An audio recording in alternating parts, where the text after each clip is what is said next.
a paternal aunt and one from April Mannion.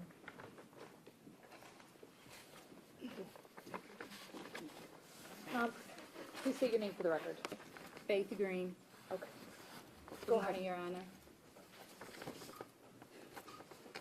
I'm not happy. I'm not satisfied with the outcome. There's no punishment that fits the crime. Not even torture and death would be justice. Your justice will come when you burn in hell for all eternity for murdering 4 innocent children, all because you're insecure as a man. Plus the other 2 lives you took. You are a con artist, you are a monster, you are a devil in disguise. You are now forever exposed. I've thought over and over again what I would say, even though it doesn't even matter. First of all, I am not and did not and will not suffer like you intended for me to do. What you tried to do didn't work. I am and was a damn great mother to all of my children. I was their mother and father. I'm the one who took out the time with each and every one of them. I taught them how to do things as well as people in my family and friends. I taught Chadney how to treat a woman with respect, how to fill out a job application, mock interviews, how to pay bills, encouraging him to give his all in his schooling, producing movies and his drawings. He was a great artist. He graduated from Specs Howard for digital media arts. He wanted to be a producer to make movies. I taught Kara to stay focused, aim high. I showed her how to drive, how a young lady is to carry herself in an orderly manner. Be all that you can be. Try out for everything that you're interested in doing. Pursuing higher education. We were filling out college applications. She wanted to be an OBGYN doctor. She was going to graduate this year from high school. I taught Coy to be open to new things like learning a new language, be confident in doing her schoolwork and in herself. She loved doing arts and crafts with me, letting her imagination run wild. She loved dressing up and putting on my high heels.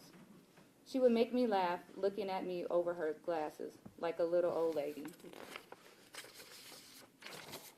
She loved ballet, cheerleading, and planting flowers with me. My Kaylee had the greatest memory. She loved singing. She loved to carry her purse, which was always filled with hand sanitizer and lip gloss. She loved getting her nails painted and sometimes doing it herself. She also loved ballet and cheerleading. She loved balloons and playing outside. I taught them to be giving, loving, and respectful, to help others, to volunteer. They were not selfish children. Coy and Kaylee were learning about kids less fortunate than themselves. I took them with me to purchase items for Christmas and explained to them what we were doing to make them happy. I always encouraged them and told them that they can do anything they put their minds to do. Those are the lives that you took. You tried to separate them from each other. They are siblings who loved each other and spent time with one another. Trying to split them up didn't work. They are together more than ever. Chadney and Kara are still watching over their little sisters, Coy and Kaylee, forever. I carried each one of them in my womb for 9 months and raised them. Nothing or no one, sure as hell, not you, can break me or break my bond with them. But while I stand up here trembling with fear, I put on my bravest face to be in the same room with the man who murdered all 4 of my children. 2 of them violently in front of me with a gun, Chadney and Kara. And he killed my other 2 babies, Coy and Kaylee, with a hose that ran from the tailpipe of his car to where they were innocently sleeping. As if that wasn't enough, let me tell you about some of the devastation that it has actually done to me and my family. My short-term memory is gone. Doctors tell me it's my brain protecting me from the memories of my children being shot in their heads right in front of me, while I was gagged, duct-taped, and zip-tied. Every time I find strength to get out of bed, as soon as I walk, I'm in extreme pain, sharp pain, from where he shot me in my foot. They don't know if I'll ever walk again without pain. Think about that for a second. Never being able to walk without pain.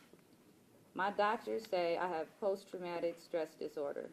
That's where the migraines and nightmares come from. Sometimes I dream of the night all this happened and wake up screaming and sweating, thinking that I can save my children somehow. Then I realized that the nightmare is actually reality, and my children are really gone, and I tried to find the strength to start my day somehow.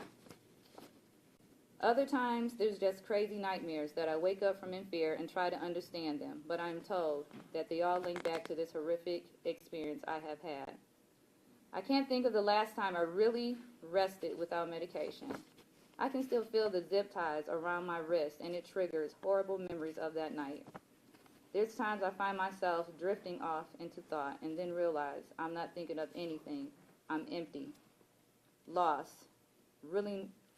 I'm lost, not really knowing what to do with myself, just existing day to day. I miss my children so much that words will never be able to explain.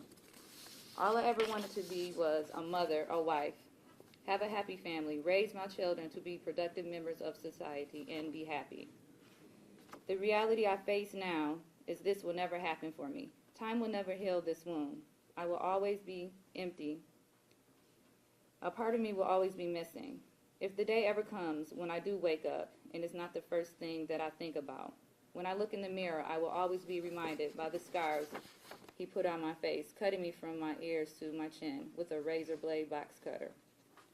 The pain on the left side of my face never goes away. He cut me so deep that it severed multiple nerves that may never heal correctly. I lost so much blood. I was in critical condition for days. I should have died. Some days I wish I would have. He has scarred me for life. My whole family is devastated emotionally by what has happened. But it has extremely been hard on my parents. They love their grandchildren with all their hearts. Most days my mother has a hard time getting out of bed and has been in the hospital a few times, but my father is taking it the hardest. He's not the same person he once was. The stress has taken a toll on his health. 2 weeks ago, he was taken to the hospital because he had a stroke. I honestly don't know where to go from here. I'm numb. There's a hole in my heart and soul that can never be repaired. The loss to me is so big that I will never truly recover for the rest of my life. I will be forever in pain and heartbreak. This wound will never heal. This wound will never heal.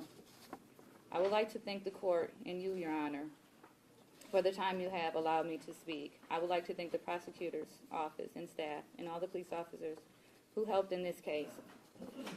In closing, I understand the recommendation of the sentence, but I would like to recommend, as a victim myself and the mother of all 4 murdered children, life in prison without the chance of parole. Thank you. Faith Green. Thank you.